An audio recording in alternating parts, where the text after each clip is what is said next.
If you're a change maker, a leader, or a social entrepreneur, there's one very important thing that you need to know, and that is your wisdom, leadership, and guidance are exactly what someone somewhere needs right now. It is so important that you don't hold yourself back because you make a real difference in the world and you inspire others to follow your lead every single time you stand up courageously and proudly for what you believe is right by ethically supporting a common humanity of dignity and equity. My name is Darren Steele. This is Leading from Human-Heartedness. In today's episode, I want to talk about productivity. I'm calling this, how do you get things done and inspire others as an effective leader without burning out? Now, if you've been following along either with my articles or previous podcast video episodes, I've talked about your well-being, your virtue ethics, your beliefs, your values. I've talked about creative expression and your creativity. And I've also talked about how you think, critical thinking, and being reasonable, which is a kind of logic. Not a kind of logic, but it is logic combined with being understanding and compassionate for others at the same time so that you're not just thinking like a machine. As a leader, change maker, social entrepreneur, if you're working with other people, if you're leading and managing a team, productivity is probably one of the most important words in your workplace or your environment. And there may be some other words like quota, bonuses, but it all comes back to how productive are you? How productive is the team? And there's lots of different ways of measuring that, quantifying it, and qualifying it.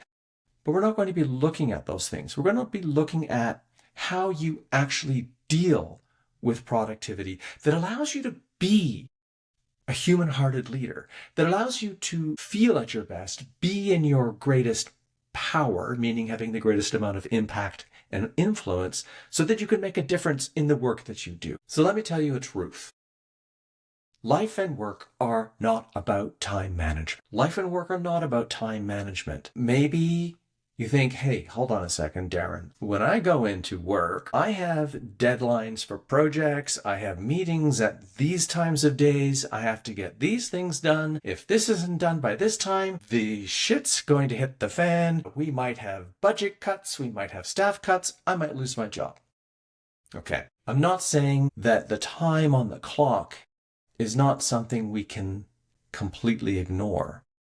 But time in and of itself is a concept that we as humans have created to organize ourselves, to get people to come together at the same time, to work together, and to collectively, hopefully work together to make an effective and an efficient difference, whatever that difference may be. But if you're focused only on how much more can I get done in my day, how much better can I manage my time, you're missing out because you can't manage your life based on blocks of time.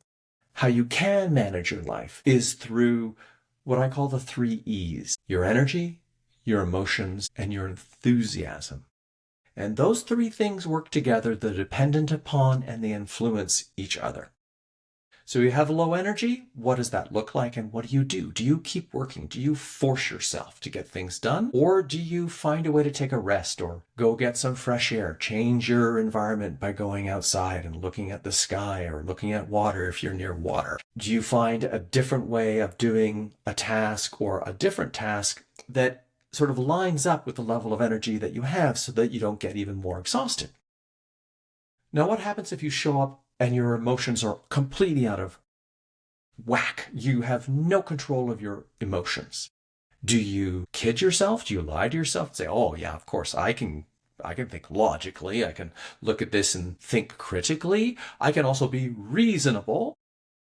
Or do you pull back and shift into a different style of work that minimizes the disruption to yourself and to others? Do you decide, hey, I have to reschedule this meeting?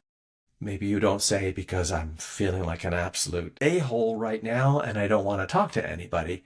Worst case scenario example. Are you unenthusiastic about the task or the project in front of you? And how does that make you feel? How is your posture and your facial expression changing when you have no enthusiasm for what it is you're about to do? And how do you change that? Do you change your state of mind? Or do you change what it is you're doing? Or do you focus on how you either delegate or the part of the task that is aligned with what brings you meaning and motivation? Lots of things there to consider. But you can see how each one of these three things, your energy, your emotions, and your enthusiasm, cannot not affect the other, right? In other words, they affect each other if they're not working in the most optimal or efficient way possible. There's that word again, efficient. So ultimately, instead of time management, if you think of those three E's, how can you optimize them, prioritize them, focus on them, give them attention so that you're going to feel more empowered, that you're going to feel more at ease when you show up in your day? And the more at ease you feel, well, it's easier to do work. It's easier to be around other people. It's easier to lead and to manage. And other people like being around you. So if you're working with a team, your emotions, your energy, and your enthusiasm are absolutely going to affect everyone else in the room. And if you're not paying attention or you're not aware of these three things as I've described them, how does that look for you? Do you flounder? Do you continue to feel frustrated? Do you act inconsiderate, judgmental, or dictatorial towards other people? Because when we don't know, we don't know. It's a kind of ignorance, right? It doesn't mean that you're being willfully ignorant, but if you just don't know, it can be very difficult to change either the ways you've been thinking about how you do things now, or the behaviors that you've had in place for some time that are continuing to perpetuate the kind of results that you're currently getting. So let's look at these three things in a little bit more detail. And I like to call these three E's as your strategy for efficient and humane productivity. Humane productivity, because most of us want to accomplish something great. Most of us want to make a difference. And I think most of us want to enjoy what we're doing. So enthusiasm is a big key here, but like I said, they all work together. If we get very metaphorical, efficient productivity is like water flowing around a huge rock in the middle of a stream. The rock is the obstacle in the way, but water just finds its way around almost of no mind. There's a rock in the way. That doesn't matter. I'm going to flow around it. Whereas we human beings often see something and we're like, well, I've got to get a hammer. I've got to hit it. I've got to chisel away at it. I've got to break this thing, instead of finding a way to easily navigate our way around, over, under, with minimal resistance. And this brings me to my next point, because efficiency is not about a lack of resistance or challenges. There's always going to be resistance. There's always going to be problems and struggles and challenges. Instead, it is about the ease with which you get around the problem. Get around the problem. And the more that you know about yourself and how you feel and your emotional state and your level of energy, the easier it's going to be for you to function at your best and accomplish what it is you set out to do, and simply have greater peace of mind and happiness and joy. So think about that. How do you feel in your day doing whatever it is you do, leading others? Are you feeling stress, anxiety, overwhelm, frustration? Or are you feeling ease and contentment and peace of mind and happiness and an inner sense of power because you're accomplishing and making a difference? And how would you rather feel? So let's take a look at the three in a bit more detail.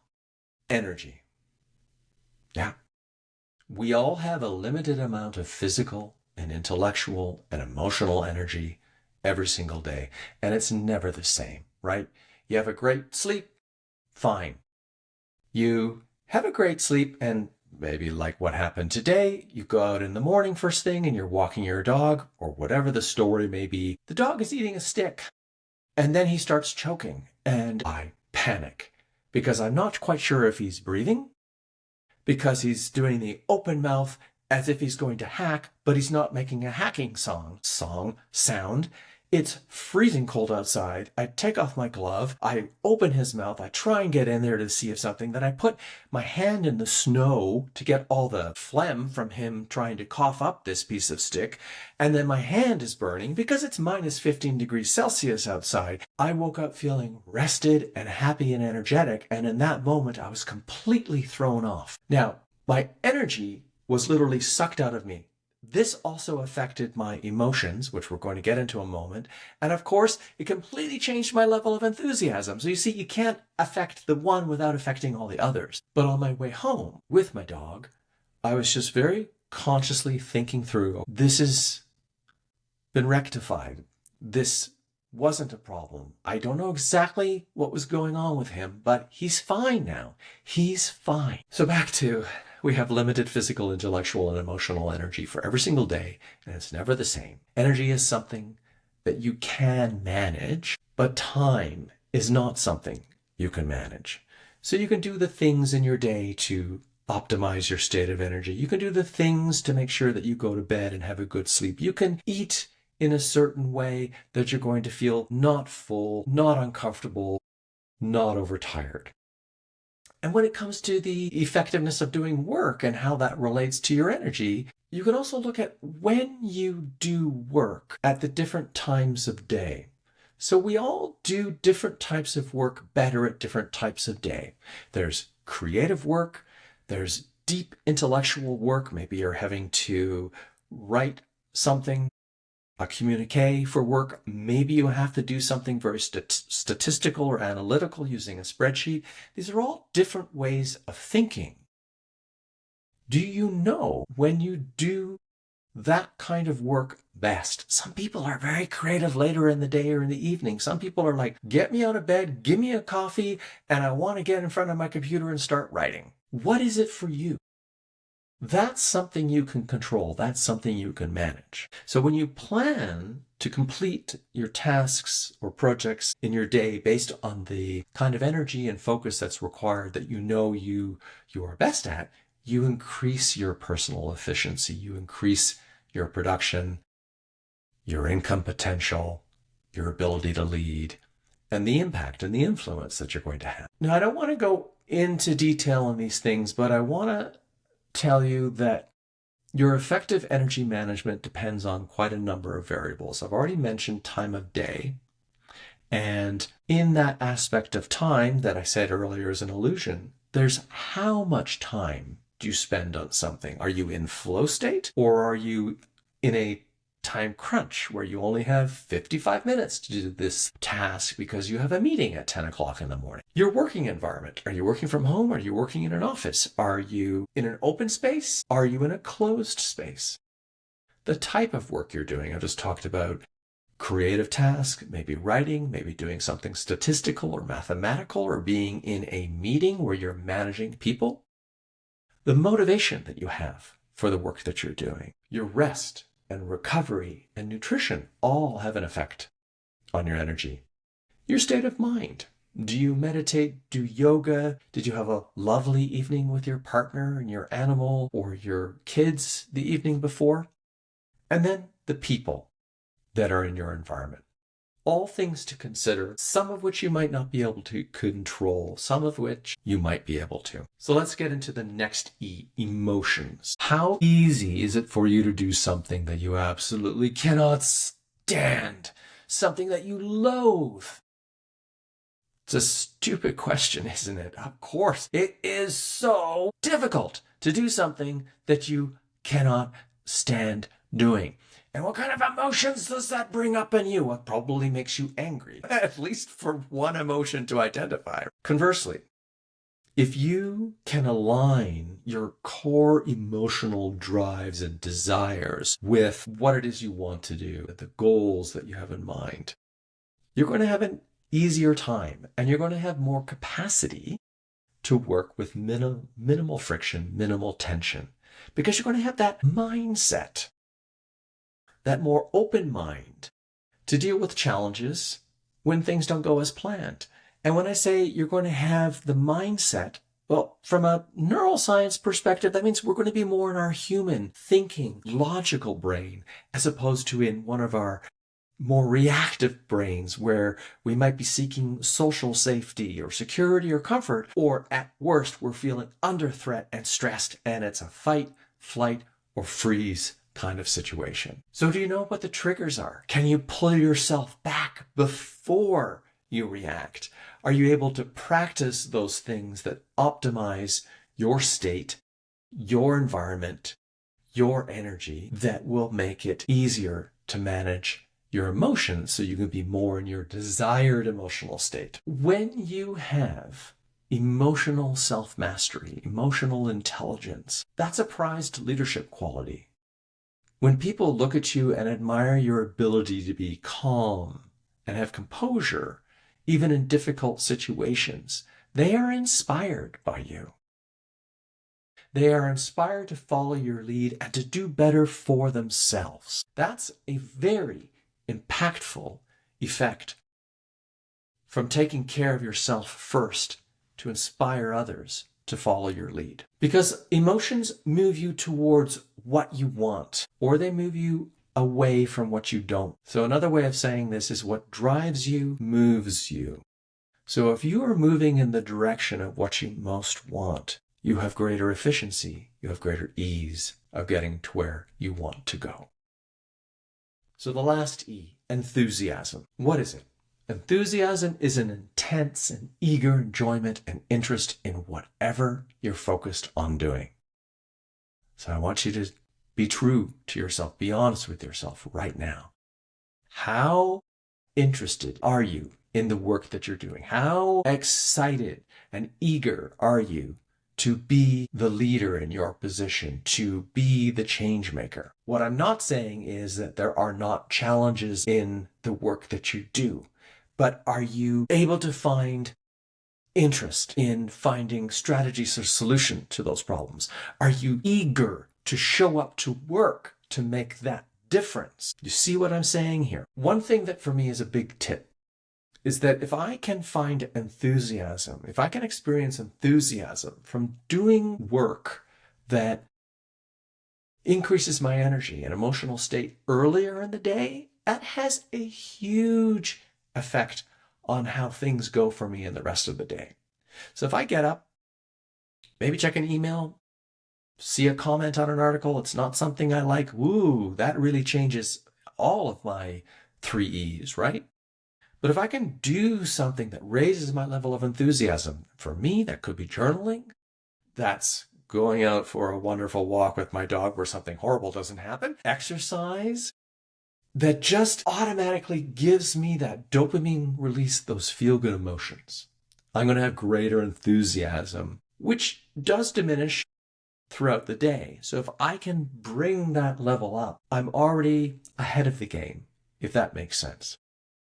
So enthusiasm is associated with the motivation and the passion for what you're doing. And when you feel enthusiastic, what you're doing feels easy, right? If it feels easy, you might even find yourself in flow state more often, where you're just hyper-focused on the task at hand. Time just becomes a concept. Nothing is distracting. I mean, that's the elixir of being creative, but it's also the fuel for leaders to really get heads down without tension, without stress, without worry, and they're optimal and their best. So I want to end with a thought. I've done this. Have you tried personal productivity frameworks and systems and blueprints and calendar and task management apps? Have you attended trainings or read books on how to get more done fast? Did things change and improve for you? Or do you feel like, okay, I took on all these more ideas, I tried to put them into place, and it was hard to put them into place, but I don't really know if it got me the results I wanted. Something still felt like it was missing. I looked at my calendar and now I've got all these time chunks and I've got all these different colors, but I don't see any space to breathe. I've got this Excel template and I've got this app where I'm plugging in all of my tasks and my subtasks, and I'm using Slack to communicate to the team about who's doing task A, who's doing task A.1.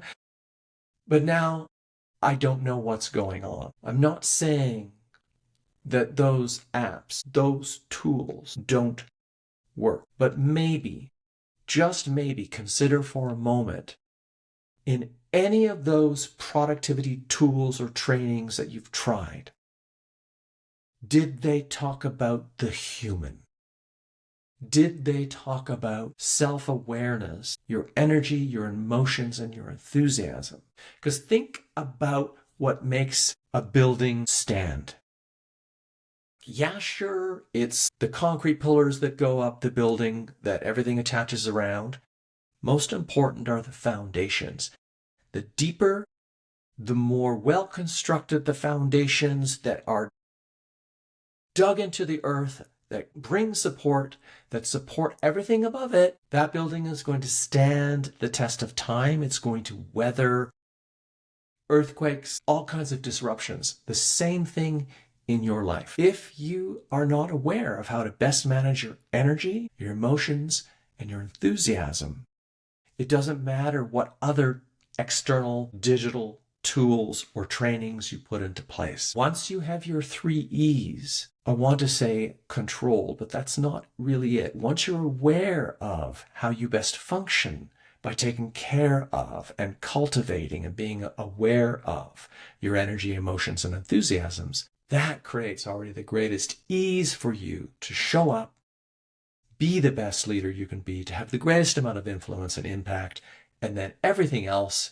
is just assistance on top of this foundation of exceptional ease and efficiency that you've created for yourself through your own self-mastery. Thanks for watching. Thanks for listening. I would love to hear what was the most important aspect that you took out of today's episode. If you were to focus on this one thing, what would change for you in your life?